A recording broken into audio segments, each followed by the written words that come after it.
رمضان كم هامت بك الأقلام واستبشر الضعفاء والأيتام حيث القلوب مع الصيام يسودها ذيل العطاء يحفها الإلهام. السلام عليكم ورحمة الله وبركاته. الحمد لله رب العالمين والصلاة والسلام على سيدنا محمد وعلى آله وصحبه أجمعين أما بعد. கண்ணியத்துக்குரிய அல்லாஹுவின் நல்லடியார்களே, அருமை சகோதரர்களே, அல்லாஹ்வுக்கு சுப்ஹானஹு வ தஆலா குர்ஆனிலே ஃபஸ்அலு அஹ்ல ஸிக்ரி இன் குன்தும் லா தஅலமூன், நீங்கள் அறியாதவர்களாக இருந்தால் அறிவு ஞானம் உடையவர்களிடத்திலே நீங்கள் கேட்டு படித்துக் கொள்ளுங்கள் என்று அல்லாஹ் சொல்லுகின்றான். அர் ரஹ்மான் ஃபஸ்அல் பிஹி ஹபீரா, அல்லாஹ்வை பற்றி, ரஹ்மானை பற்றி நுட்பமான ஞானம் உள்ளவரிடத்திலே நீங்கள் கேட்டு தெரிந்து கொள்ளுங்கள் என்று அல்லாஹ் சொல்லுகின்றான். அல்லாஹ்வுக்கு சுப்ஹானஹு வ தஆலா அறிவை கேட்டு படிக்க வேண்டும் என்கின்ற கட்டளையை இப்படியான ஆயத்துக்கள் மூலமாக அல்லாஹ்வுக்கு சுப்ஹானஹு வ தஆலா நமக்கு வழங்குகின்றான். பாருங்கள், நபிகள் நாயகம் ஸல்லல்லாஹு அலைஹி வஸல்லம் அவர்கள் அழகாக சொல்லுகிறார்கள், தலபுல் இல்மி ஃபரீலத்துன் அலா குல்லி முஸ்லிம், ஒவ்வொரு முஸ்லிமின் மீதும் அறிவை தேடி கற்றுக்கொள்வது ஃபர்லு, கடமையாக இருக்கிறது. இங்கே வந்திருக்கின்ற வார்த்தையை பாருங்கள், தலப், தேடி படிக்க வேண்டும் என்கிற வார்த்தை வருகிறது. இமாமுனா கஸ்ஸாலி ரஹ்மஹுல்லாஹ் சொல்லுவார்கள், அல் இல்மு யுதா வலா யதி, அறிவு கேட்டு வந்தால் கொடுக்கப்படும், அது காலடியிலே தேடி வருவதில்லை என்று இமாம் கஸ்ஸாலி ரஹ்மஹுல்லாஹ் அன்னவர்கள் அழகாக எங்களுக்கு சொல்கிறார்கள். ஆக அறிவை தேடி படிப்பது, அறிவை கேட்டு படிப்பது என்பது இஸ்லாத்தில் மிக முக்கியமான ஒன்று. அதற்கு அழகான ஒழுக்கங்களையும் இஸ்லாம் கற்றுத் தருகிறது. எல்லோருக்கும் தெரிந்த ஒரு நபிமொழி பாருங்கள், ஸல்லல்லாஹு அலைஹி வஸல்லம் அன்னவர்கள் ஹதீஸ் ஜிப்ரீல் என்கின்ற ஹதீஸை எங்களுக்கு தருகிறார்கள். ஒரு நாள் வெள்ளை ஆடை உடுத்த, தலைமுடி நன்றாக வார்ந்த அழகான ஒரு மனிதர் வந்தார். பயணத்தின் எந்த அடையாளங்களும் அந்த நபரிடத்தில் தென்படவில்லை. ஸல்லல்லாஹு அலைஹி வஸல்லம் இடத்திலே வந்தார், அமர்ந்தார்கள். தன்னுடைய 2 முட்டுக்கால்களையும் ஸல்லல்லாஹு அலைஹி வஸல்லம் அவருடைய காலோடு கால் இணைத்து கால் மடித்து அமர்ந்திருந்தார்கள். வெள்ளை ஆடை உடுத்திருந்தார்கள். அவர்கள், நாயகமே யா ரசூலல்லாஹ், இஸ்லாம் என்றால் என்ன என்று கேட்டார்கள். ஈமான் என்றால் என்ன என்று கேட்டார்கள். இஹ்சான் என்றால் என்ன என்று கேட்டார்கள். ஸல்லல்லாஹு அலைஹி வஸல்லம் பதில் கொடுத்தார்கள். மதஸ்ஸாஅ, மறுமை எப்போது நாயகமே என்று கேட்டார்கள். ஸல்லல்லாஹு அலைஹி வஸல்லம் சொன்னார்கள், மல் மஸ்ஊலு பிஅஅலம மினஸ் ஸாயில், கேள்வி கேட்டவரை விட கேட்கப்பட்டவர் அது பற்றி நன்கு அறிந்தவர் அல்ல என்று ஸல்லல்லாஹு அலைஹி வஸல்லம் அதற்கு பதில் சொல்ல பின்வாங்கி விட்டார்கள். அதற்கு பின்னால் வந்தவர் கேட்டார், அதனுடைய அஷ்ராத்துக்கள், அடையாளங்கள் என்ன நாயகமே என்று கேட்ட பொழுது மறுமையினுடைய அடையாளங்களை நபிகள் நாயகம் ஸல்லல்லாஹு அலைஹி வஸல்லம் அன்னவர்கள் சொன்னார்கள். இது நீண்ட ஹதீஸ். இந்த மனிதர் ஒவ்வொரு கட்டத்திலும் ஸல்லல்லாஹு அலைஹி வஸல்லம் பதில் சொல்லுகின்ற பொழுது, சதகத, நாயகமே யா ரசூலல்லாஹ், நீங்கள் உண்மை சொல்லிவிட்டீர்கள், உண்மை சொல்லிவிட்டீர்கள் என்று பதில் சொன்னார்கள். வந்தவர் சென்று விட்டார். ஸல்லல்லாஹு அலைஹி வஸல்லம் கேட்டார்கள், வந்தது யார் தெரியுமா தோழர்களே என்று கேட்டார்கள். ஸல்லல்லாஹு அலைஹி வஸல்லம் உடைய சஹாபாக்கள் சொன்னார்கள், அல்லாஹு வ ரசூலுஹு அஅலம், அல்லாஹ்வும் ரசூலும் தான் அறிவார்கள் நாயகமே என்று சஹாபாக்கள் சொன்னார்கள். ஸல்லல்லாஹு அலைஹி வஸல்லம் சொன்னார்கள், வந்தவர் வானவர் ஜிப்ரீல் அலைஹிஸ்ஸலாம், உங்கள் மார்க்கத்தை உங்களுக்கு கற்றுத்தர வந்தார்கள் என்று சொன்னார்கள் ஸல்லல்லாஹு அலைஹி வஸல்லம். அப்படி என்றால் மார்க்கத்தை கற்பதற்காக ஒருவர் எவ்வாறு செல்ல வேண்டும்? வெள்ளை ஆடை உடுத்து, ஒழுங்கான அலங்கோலமற்ற ஒரு அழகான தோற்றத்தோடு நல்ல ஒரு சுத்தமான நிலையில் அறிவை கற்பதற்காக செல்ல வேண்டும். கால் மடித்து இருக்க வேண்டும். இப்படியான ஒழுங்குகள், வெள்ளை ஆடையை உடுத்திருக்க வேண்டும், ஒழுங்குகளை பேண வேண்டும். இரண்டாவதாக, ஒரு மனிதன் கட்டாயமாக முதல் அறிய வேண்டிய அறிவு, இஸ்லாம் என்றால் என்ன, அதனுடைய விளக்கங்கள், ஈமானுடைய அம்சங்கள் என்ன, அதனுடைய விளக்கங்கள், இஹ்சான் என்றால் என்ன, அதனுடைய நிலைகள், அதே போன்று மறுமை, இப்படியான அறிவைத்தான் முதலாவதாக மனிதன் கற்றுக்கொள்ள வேண்டும் என்கின்ற அழகான ஒழுக்கத்தை ஜிப்ரீல் அலைஹிஸ்ஸலாத்து வஸ்ஸலாம் அவர்கள் மூலமாக அல்லாஹ்வுக்கு சுப்ஹானஹு வ தஆலா சஹாபா பெருமக்களுக்கு நேரடியாகவே பாடம் கற்பிக்கின்றான். ஆனால் இன்று மனிதன் தனக்கு அவசியமில்லாத விவாதங்கள், தர்க்கங்கள், கூடுமா கூடாதா, ஆகுமா ஆகாதா, ஹலாலா ஹராமா, ஷிர்கா குஃப்ரா, பித்அத்தா சுன்னத்தா என்கின்ற வாக்குவாதங்களிலே காலத்தை செலவு செய்கின்றான். அது ரமலானில் கூட அவனுக்கு விதிவிலக்கானதாக இல்லை. ரமலான் வந்துவிட்டால் தலைப்புரை பிரச்சனை, தராவீஹ் பிரச்சனை, ஜக்காத்து பிரச்சனை, ஏகப்பட்ட பிரச்சனைகளை மனிதன் உருவாக்கி அந்த பிரச்சனைகளை விவாதிக்கின்ற மனிதனாக மாறிவிடுகிறானே தவிர அறிவை அறிஞர்களிடம், ஞானமுடையவர்களிடம், அல்லாஹ்வை பற்றி அறிந்த ஞானிகளிடம், ஞானம் உடையவர்களிடம் கேட்டு படியுங்கள். அர்-ரஹ்மானு ஃபஸ்அல் பிஹி ஹபீரா, இறைவனை பற்றி நுட்ப ஞானமுடையவர்களிடம் கேட்டு படியுங்கள் என்கின்ற ஆயத்துக்களுக்கு மனிதன் என்று தயாராக இல்லை. தலபுல் இல்ம், அறிவை தேடி படிப்பதற்கு மனிதன் தயாராக இல்லை. தன்னை தேடி அறிவு வர வேண்டும் என்று மனிதன் விரும்புகின்ற காலத்தில் இருக்கிறோம். எனவே கண்ணியத்துக்குரியவர்களே, இந்த ரமலானுடைய மாதம் நாம் செய்யக்கூடிய அமல்கள், தொழுகை, நோன்பு, குர்ஆனை ஓதுவது, யாத்திகாஃப் இருக்கிறது, இந்த ஜகாத்து சதகா தான தர்மங்களை கொடுப்பது, இப்படியான நல்ல அமல்களோடு சேர்த்து அறிவை தேடி கற்றுக்கொள்ளுகின்றவர்களாக நாம் இருக்க வேண்டும். ஏனென்றால் அறிவு பேசப்படுகின்ற சபை, இறைவன் திக்ர் செய்யப்படுகின்ற சபை சுவனத்து பூங்கா, அதில் நீங்கள் மேய்ந்து கொள்ளுங்கள் என்று நபிகள் நாயகம் ஸல்லல்லாஹு அலைஹி வஸல்லம் அவர்கள் எங்களுக்கு சொல்லி இருக்கின்றார்கள். ஆக அன்புக்குரியவர்களே, ரமலானுடைய மாதத்திலே பள்ளி வாயல்களில், இதர இடங்களில் பேசப்படுகின்ற அறிவு ஞானங்கள் நடைபெறுகின்ற மஜ்லிஸ்களிலே கட்டாயமாக அனைவரும் கலந்து சிறப்பிப்போமாக. எல்லாம் வல்ல அல்லாஹ் நம் அனைவருக்கும் நல்லொரு புரிவானாக. ஆமீன் யா ரப்பல் ஆலமீன். வல்ஹம்துலில்லாஹி ரப்பில் ஆலமீன். வஸ்ஸலாமு அலைக்கும் வரஹ்மத்துல்லாஹி வபரகாத்துஹு. அஸ்ஸலாமு அலைக்கும் வரஹ்மத்துல்லாஹி வபரகாத்துஹு. பெருமானார் கண்மணி நாயகம் ஸல்லல்லாஹு அலைஹி வஸல்லம் அவர்களிடத்தில் ஒரு சஹாபி தோழர் வந்து கேட்கிறார், நாயகமே யா ரசூலல்லாஹ், இஸ்லாத்தில் சிறந்தது எது நாயகமே என்று கேட்டபோது, துத்இமுத் தஆம, பசித்தவருக்கு உணவளிப்பதாக கண்மணி நாயகம் ஸல்லல்லாஹு அலைஹி வஸல்லம் அவர்கள் கூறுகிறார்கள். இஸ்லாத்தில் மிகவும் சிறந்த ஒரு செயலாகவும் பசித்தவருக்கு உணவளிக்க வேண்டும் என்பதை கண்மணி நாயகம் ஸல்லல்லாஹு அலைஹி வஸல்லம் அவர்கள் கூறுகிறார்கள். அதே போன்று நீங்கள் அறிந்தவராக இருந்தாலும் சரி, நீங்கள் அறியாதவராக இருந்தாலும் சரி, அவர்களுக்கு நீங்கள் கட்டாயம் சலாம் சொல்லுங்கள், நீங்களாக முன்வந்து சலாம் சொல்லுங்கள் என்பதாக கண்மணி நாயகம் ஸல்லல்லாஹு அலைஹி வஸல்லம் அவர்கள் கூறி காட்டுகிறார்கள். இந்த இரு விடயங்களையும் இஸ்லாத்தில் ஒரு சிறந்த விடயமாக அந்த சஹாபி தோழருக்கு கண்மணி நாயகம் ஸல்லல்லாஹு அலைஹி வஸல்லம் அவர்கள் கூறி காட்டுகிறார்கள். ஆகவேதான் நாங்களும் எங்களிடம் இருக்கக்கூடிய செல்வங்களை, ஏழை எளியவர்களை இனம் கண்டு அவர்களுக்கு நாங்கள் கொடுப்பதற்கும், அதே போன்று நாங்கள் அறிந்த மக்களுக்கும் அறியாத மக்களுக்கும் அதிகமாக சலாத்தை சொல்வதற்கும் இறைவன் ஹக்கு ஜல்ல ஷானஹு வ தஆலா எங்களுக்கு தௌஃபீக் செய்வானாக. வஆகிரு தஅவானா அல்ஹம்துலில்லாஹி ரப்பில் ஆலமீன். அனைவருக்கும் அஸ்ஸலாமு அலைக்கும் வரஹ்மத்துல்லாஹி வபரகாத்துஹு. வல்லநாயன் அருளாலும் அவன் தன் திருத்தூதர் கண்மணி நாயகம் ஸல்லல்லாஹு அலைஹி வஸல்லம் அன்னவர்களின் பரக்கத்தாலும் இறை மார்க்கத்தை உயிர்ப்பிக்க போராடிய பத்ர் போரின் சில முக்கிய தருணங்களை தொட்டு செல்லலாம் என நினைக்கிறேன். ஹிஜ்ரி 2ஆம் ஆண்டு ரமலான் பிறை 17 இடம்பெற்ற பத்ர் போருக்காய் களமிறங்க சஹாபாக்களுக்கு அழைப்பு விடுக்கப்பட்ட போது சஹாபாக்கள் கூறிய ஒற்றை வரி வரலாற்றில் பொன் எழுத்துக்களால் பொறிக்கப்பட வேண்டியது. நாயகமே யா ரசூலல்லாஹ், தங்களை நாம் பின்தொடரும் வழியில் கடல் குறுக்கறுத்து அந்த கடலில் குதியுங்கள் என்றாலும் அதற்கும் நாம் அடிபணிவோம் என்ற வார்த்தையே அது. வெறும் 313 சஹாபாக்கள் கொண்ட நிராயுத பாணிகளான சிறு படை 1000 பேர் உள்ளடங்கிய பெரும் எதிரி படையை எதிர்கொள்ள தயாரானது. ரமலான் 17ஆம் நாள் காலை பொழுது புலர்ந்தது. எதிரிகள் அணிவகுத்தார்கள். கண்மணி நாயகம் ஸல்லல்லாஹு அலைஹி வஸல்லம் அவர்கள் தங்களின் வீரர்களை அணியில் அணிவகுத்தார்கள். யுத்தம் துவங்கியது. எதிரிகளில் அபூ ஜஹல் உட்பட 70 பேர் வெட்டி சாய்க்கப்பட்டார்கள். 74 பேர் கைதிகளாக சிறைப்பிடிக்கப்பட்டார்கள். எதிரிகளின் தாக்குதலில் சிக்கொண்டு தங்களின் இன்னுயிரை இறைவனுக்காக அர்ப்பணித்த ஷஹீதுகளாக மக்கத்து முஹாஜிரீன்கள் 6 பேரும் மதீனத்து அன்சாரிகள் 8 பேரும் ஆவார்கள்.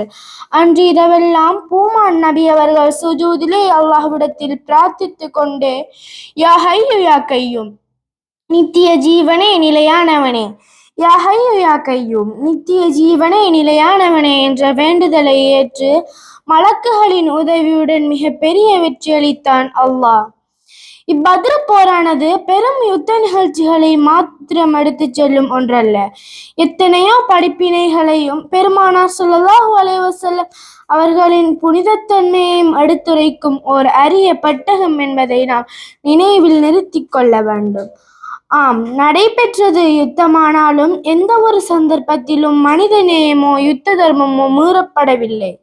பெருமானார் ஸல்லல்லாஹு அலைஹி வஸல்லம் அவர்கள் இந்த யுத்த காலத்தில் விழுந்த வயது முதிர்ந்தவர்களையோ சிறுவர் சிறுமிகளையோ பெண்களையோ கண்டிப்பாக கொல்லக்கூடாது என்று தன் சஹாபா தோழர்களுக்கு இடப்பட்ட கட்டளை இதனை மெய்ப்பிக்கிறது.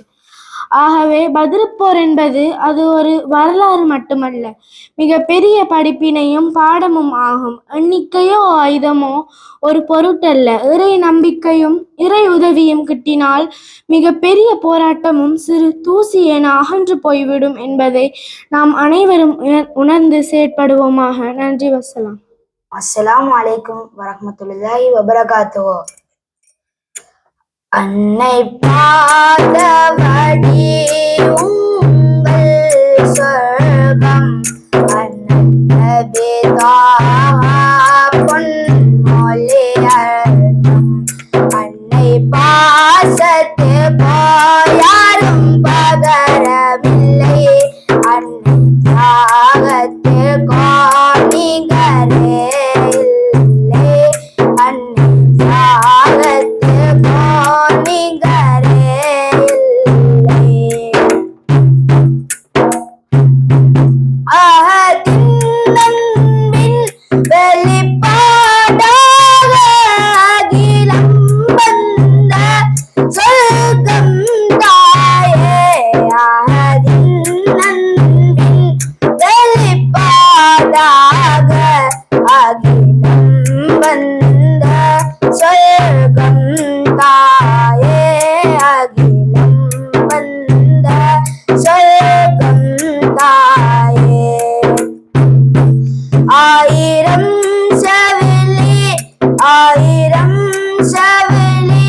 தாய் இருந்தாலும் சொந்த தாய் பாசம் போலாகிடுமா, சொந்த தாய் பாசம் போலாகிடுமா, அன்னை பாசத்து போயாரும் பகரமில்லை, அன்னை தியாகத்து கோணிகரே இல்லை, அன்னை மோத்தங்களை மாலை கோர்ப்பதனில் நூல் தேடிய மானிடன் மாய்வானே, உலகில் சிறந்த உம்மாமி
இறை கண்டிடுவே இறை கண்டிடுவே அன்னை பாதவழி உங்கள் சொர்க்கம் அன்பிதா பொன்மொழியர்த்தம் அன்பிதா பொன்மொழியர் எங்கள் தாய் தந்தை வாழத்திடுவாய் உந்தன் இருக்கா ஜீவரம் தரம் தந்திடுவாய் தாயித்து மெத்தனும் உயராமலினிலே திரும்பிக்கிடுவாய் ஏ ரஹ்மானே திரும்பிக்கிடுவாய் ஏ ரஹ்மானே அன்னை பாதவழி உங்கள் சொர்க்கம் அன்பிதா பொன்மொழியர்த்தம் அன்னை பாசத்திற்கோ யாரும் பகரமில்லை அன்னை தியாகத்திற்கோ நிகரே இல்லை அன்னை தியாகத்திற்கோ நிகரே இல்லை. நன்றி. வஸ்ஸலாம்.